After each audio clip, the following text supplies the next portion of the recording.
It is 2 a.m. in New York, 7 in London, and 4 on a Tuesday afternoon here in Seoul. I'm Moon Gun-young. This is ARIRANG, Korea's only global network.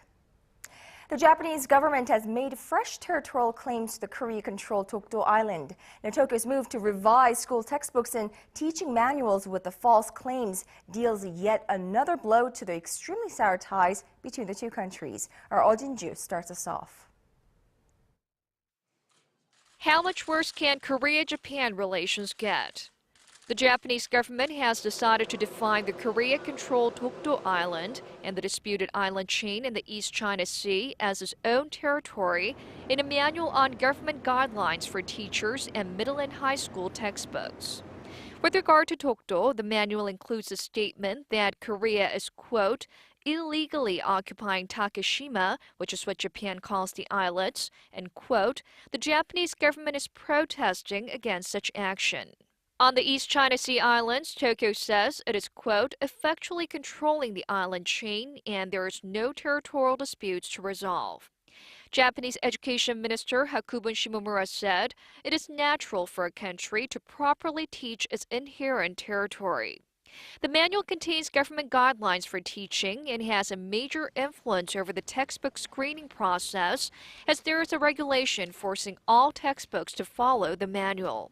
Japan usually revises the guidelines and its manual every 10 years, and the next revision was supposed to take place in 2016. But Kyodo News reports that it is unprecedented for the Japanese government to make such changes earlier than scheduled. In 2008, the Japanese government had included a statement in its manual that, quote, there's a difference in opinion between Korea and Japan on the Dokdo Island, and that there needs to be efforts to strengthen their understanding on the territory. Even then, when Japan didn't say Dokdo was Japanese territory, the two nations' ties were under great strain. But now with Japan putting it in such strong words, it's hard to predict where Korea-Japan relations can go from here. Eoh Jin-joo, ARIRANG News. Now, in response, the Korean government strongly denounced and condemned Japan's decision, demanding Tokyo to immediately withdraw the textbook manuals over the claim to Korea's Dokdo Island. Seoul's foreign ministry rolled out a strong statement less than an hour ago. Take a listen.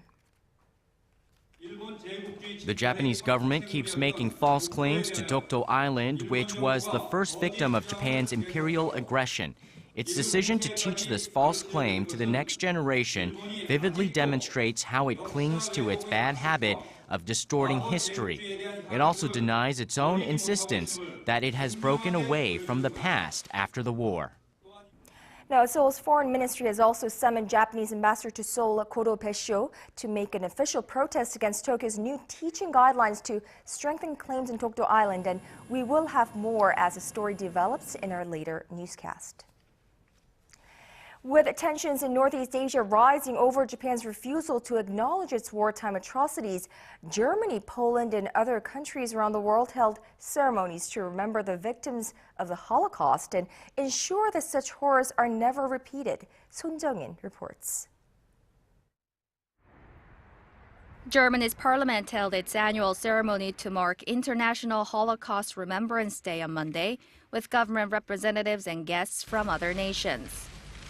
The sound of a string quartet resonated inside the hall where the ceremony took place, while Holocaust survivors laid wreaths and flowers to honor the victims of the genocide.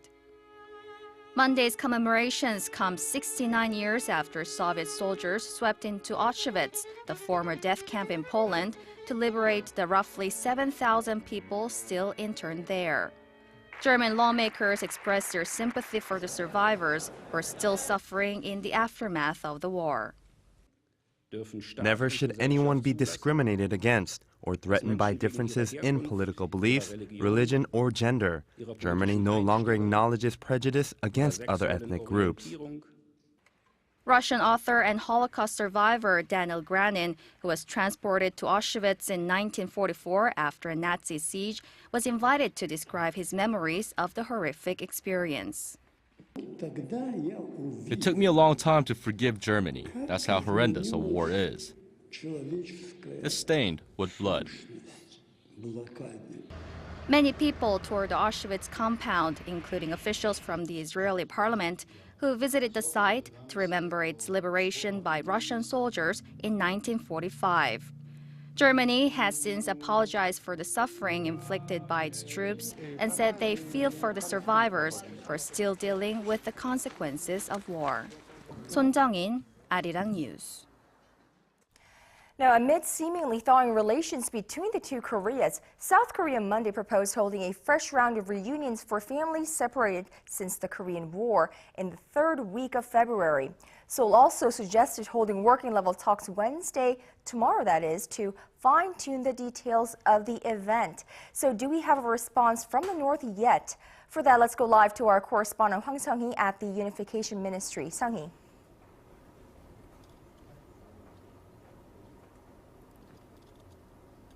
Kanyang, still no answer from North Korea, and the Inter-Korean hotline usually closes at 4 p.m. Korea time, which is about now. So that means we may not be getting a response today unless the North chooses some other channel for communication. But if the response comes too late, that means the two Koreas won't be able to hold their working-level talks tomorrow as proposed by Seoul yesterday. Now, there is also the possibility of Pyongyang making a counter-proposal for the dates of the reunion.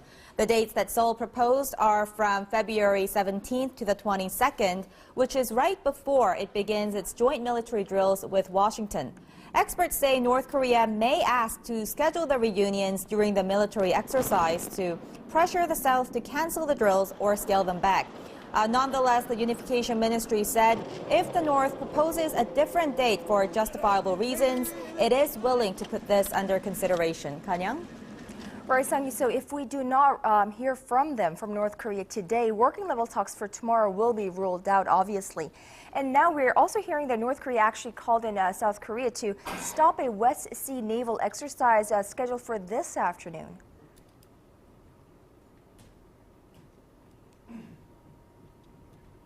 That's right, Kanyang. South Korea's defense ministry said today that Pyongyang, through its military hotline on the western sea border, demanded that Seoul stop the naval exercise and threatened severe consequences if it continues with its plans. The ministry said it sent a reply shortly thereafter, saying it's a regular exercise and adding its hope that the exercise will not affect possible plans for resuming family reunions. The ministry says it notified the North of the exercise on Sunday. Now, this is in line with the South Korean government's stance that humanitarian issues such as the resumption of family reunions will be dealt separately with such military drills. Kanyang? All right, thank you, Sung-hee. That was our Hwang Sung-hee reporting on Seoul's proposal to hold family reunions next month from Seoul's Unification Ministry. Now, South Korea has launched a trial run of a new border entry system that it hopes will facilitate transport for workers at the Inter-Korean Kaesong Industrial Complex. The Unification Ministry said a number of South Korean workers enter the complex this Tuesday using the new system. The new radio frequency identification system will enable South Korean workers to travel in and out of the complex at any time on days that they have received permission to cross the border instead of having to cross at a designated time. Well, the government expects it will also reduce the time it takes to cross by around 12 minutes for a total crossing time of 5 minutes. The system will be fully implemented after the 2-week trial if there are no problems and following additional consultation with North Korea. The Korean government on this Tuesday issued special pardons for nearly 6,000 people who committed minor crimes in the course of trying to make a living. Justice Minister Hwang Jo-an said that a total of 5,925 people were pardoned ahead of the Lunar New Year holiday, which starts Thursday. In addition, about 2.9 million traffic violators will be exempted from their penalties. However, the list of beneficiaries will not include people caught driving under the influence. Now, prominent politicians, businessmen, and offenders of violent crimes will also be excluded from the list of those pardoned. The special pardons are the first since President Park Geun-hye took office last year. Korean presidents have traditionally issued pardons to commemorate major national holidays. Shifting our focus, the heavy sell-off in Korea and other emerging markets has sparked fresh concerns that we might be about to see a repeat of the massive currency sell-off that crippled Asian markets in the late 1990s. Our UDN explains. Emerging markets, once fragile and small, fell like dominoes 15 years ago from the Asian financial crisis. Times have changed since then, but the massive sell-off seen in recent days indicates those countries are just as vulnerable as they were back in the late 1990s. From relatively sound economies like Mexico to politically rocky Turkey, investor jitters about the prospects for emerging economies are spreading fast. And the massive sell-off could speed up to an unprecedented level, as the money that flowed into emerging markets in recent years dwarfs the sums that fled some 15 years ago.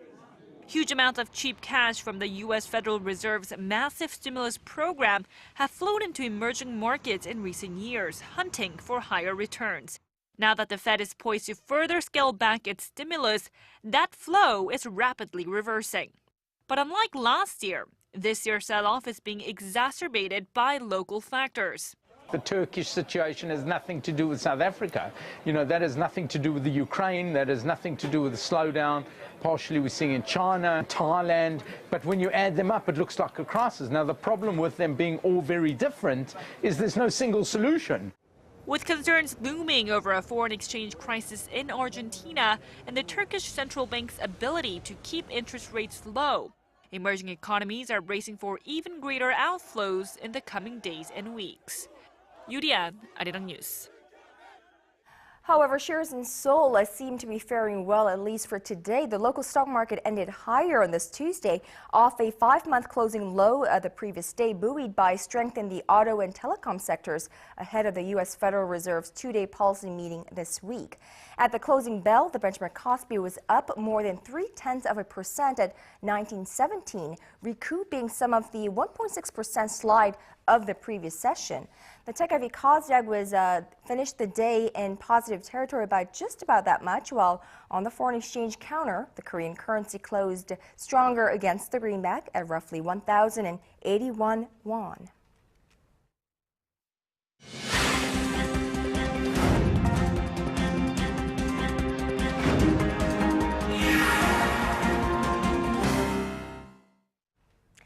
So, are Google and Samsung frenemies now? After years of litigation over mobile technology patents, it appears as though the two tech giants have finally made peace with one another. In fact, they have announced a decade-long cross-licensing agreement that covers existing patents and those that may be filed in the future. So, what does this mean for the two firms, and how does it change the tech world landscape?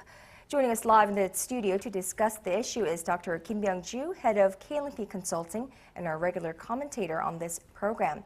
Good afternoon to you, Dr. Kim. Good afternoon. So this new Samsung-Google arrangement, what is the essence of this? As reported yesterday, this is basically a patent sharing agreement on technology side, and even business areas, this is like a cross-licensing agreement. So therefore, as you mentioned, not only the 150,000 patents that each company, both companies have together will be covered by this sharing agreement, but also for the next 10 years, what Samsung develops and Google develops in terms of patents and business models and all that, they will be eligible for sharing between the two companies, and it kind of prevents the conflict or dispute between the two companies. Of course, the value of it and the usage of it will be limited by how much they are willing to go here. So it could be somewhere between some minimal scenario on one hand and a very maximal scenario on the other. And analysts seem to be quite excited about this. But once again,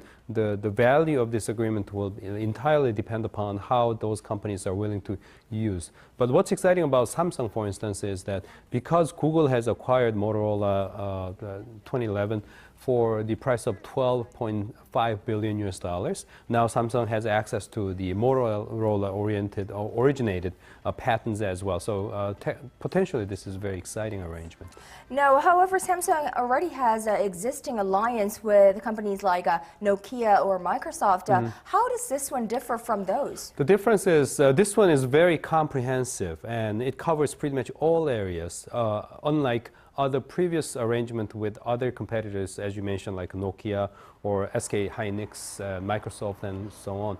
For example, Nokia's case, they are sharing technology on mobile phones, for instance, and then with SK Hynix, Samsung is sharing technology related to semiconductors. And for Microsoft, based on the agreement that was set up in September 2011, they are sharing technology on mobile phone operating software case.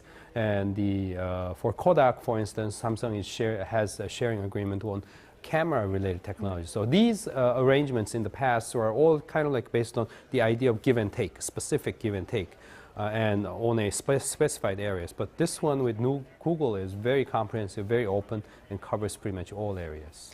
Now, when we reported this news yesterday, my lead was watch out Apple. So right. What do you think the impact on Apple will be?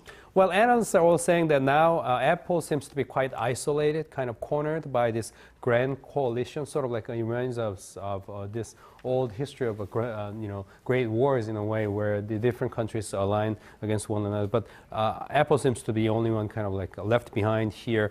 And because Apple has been using litigation as a tool for competition so far, looks like what we see here is a result of their own undoing in a way, making enemies rather than friends here, while the rest are kind of like making friends with rest of them. So indeed, Apple seems to be facing quite tough situation at this point, and who's left for Apple to be a potential Apple's friend doesn't look like it's going to be an easy one for Apple to get out of this kind of situation. Right. So Apple on the a little bit of an isolated or ostracized situation here. Right. Now, what new possibilities do you see for Samsung and Google through this new agreement in the future? Basically, as many reports emphasize, Samsung is a hardware giant, while Google is operating system-based software giant. So on the technology side, they can actually together open, if they can utilize this arrangement to a full extent and potential, they can open a new age of what we call these days Internet of Things. This is the age where all devices around us, I don't know, this kind of pens and watches and all these different things, even glasses, right? They're all connected through the internet potentially, and that kind of new age could be opened by this leadership of joint leadership of Samsung and Google together. And this is the age where Samsung Gear, for instance, where they have a mobile phone connected to a watch, combined together with Google Glass, for instance, right? That's an exciting new possibility for technology side. And also overall intra-industry relations, this could potentially mean a paradigm shift. As I mentioned before, Apple introduced a phase where companies could kind of collide against one another based on their patent claims. But now this arrangement could actually end this wasteful and costly era of competition and confrontation and open a new era of kind of like constructive cooperation. So that's going to be a new chapter as Samsung come in this arrangement with about 100,000 patents under their pocket, and then Google come in about 50,000 patents under their belt. So very new development. Right, it seems to me like this is really taking down the barriers of all things, perhaps a merge of hardware, software, and information communication technology. Right. So everything merged together to create something, a new platform, if you will. Exactly, new path breaker here. Right, and there was a recent news about Sony's troubles. Now, does that have any place in our discussion today? Yeah, it does, because I think Samsung and Google together were acting on this new idea based upon probably the lessons that they were learning from all other companies, including Sony here. What happened to Sony, as we know, is from the reports. Yesterday, for instance, Moody's has downgraded their credit rating from AAA3 to AA1. AA1 is almost close to the junk level here, so that's a very shocking news. And what Sony has been trying to do was just playing old games and trying to increase their exports based on weaker yen and relying on the older era devices such as TV and PCs, and those are kind of like a really outdated game these days, and they've been trying to play all these old games while they're accumulating a lot of losses, which adds up to about $5 billion so far in their business. So indeed, Samsung and Google may be learning, and all other players in the game are learning that they should not repeat the mistake that Sony has made. That is, never shy away from seeking greater creativity and innovation. And in doing so, of course, these great players in the game have to work with one another rather than against one another. So this is the typical new kind of game that we are seeing here based on the lessons of the old and outdated players. So coexistence and mutual existence over dominance, I suppose. Right, for the sake of innovation and greater creativity. All right, Dr. Kim Myung-ju, thank you so much for today. Okay. With rapid changes in the global economy, up-to-date business and financial news has never been more essential. See what's making markets tick around the globe. We speak to the experts and cover the biggest financial stories. North Korea provocation. Quite good. We received a lot of positive feedback, especially from those abroad.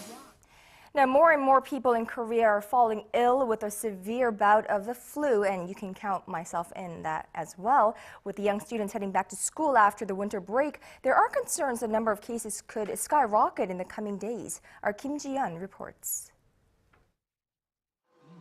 Kim Seon-lang brought her 3-year-old son to the hospital after he showed no signs of improvement despite taking medication for over a week for what she thought was a common cold. Kim's son had a high fever reaching close to 40 degrees Celsius, coupled with severe coughing.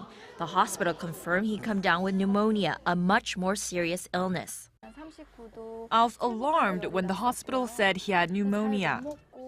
Like Kim's son, the number of people showing symptoms of high fever, throat pains, and bodily fatigue are on the rise in Korea.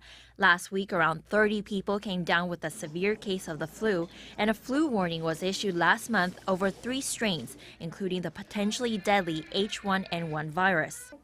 What appears to be cold symptoms can lead to complications and turn into pneumonia and ear infections. There's also a condition called Reye's syndrome that could potentially harm the brain. Local authorities say the number of cases is nothing to be worried about at the moment, but with children heading back to school after the winter break and millions of people planning to travel back to their hometowns for the Lunar New Year holidays, the number of cases could spike over the next few days and weeks. Experts say a patient suffering from a fever over 38 degrees Celsius should be taken to see a doctor, and the public should pay special attention to washing their hands thoroughly throughout the day. Meanwhile, health officials in the U.S. state of California say almost 150 people have died from the flu so far this month. Kim Ji-yeon, ARIRANG News. Now, elsewhere across the globe, with less than 5 months left before the World Cup in Brazil, protests against the tournament have flared across that country, in some cases turning violent. FIFA has condemned the violence and is calling on Brazil to devise measures to ensure the safety of athletes, spectators, and Brazilian citizens. Kim Min-ji reports.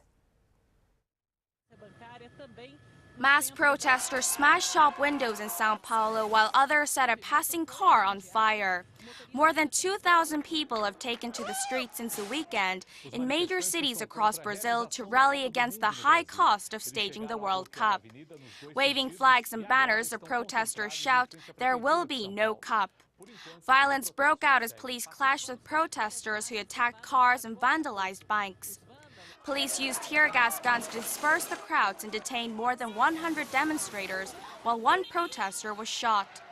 The protesters are against the huge amount of money being spent on new stadiums and say the money should be used for public services. It costs too much money. The money should be used to invest in better health and education services. We need to spend the money to improve the lives of the citizens.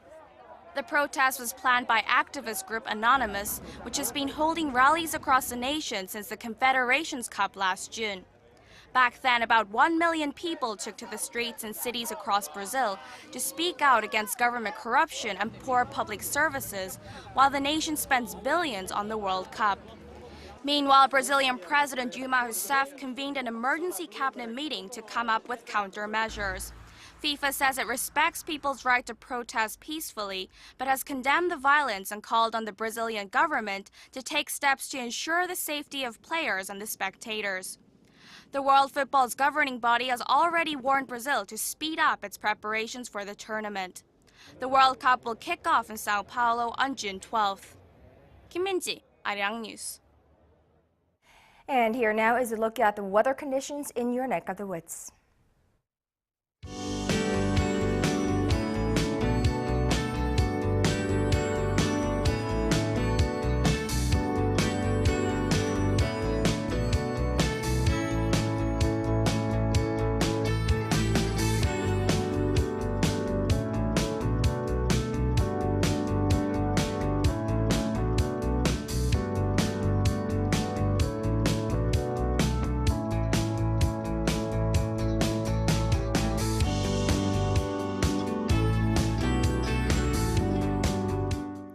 And that brings us to the end of this newscast, but stay tuned to ARIRANG. We have a lot more coming your way on Early Edition at 6.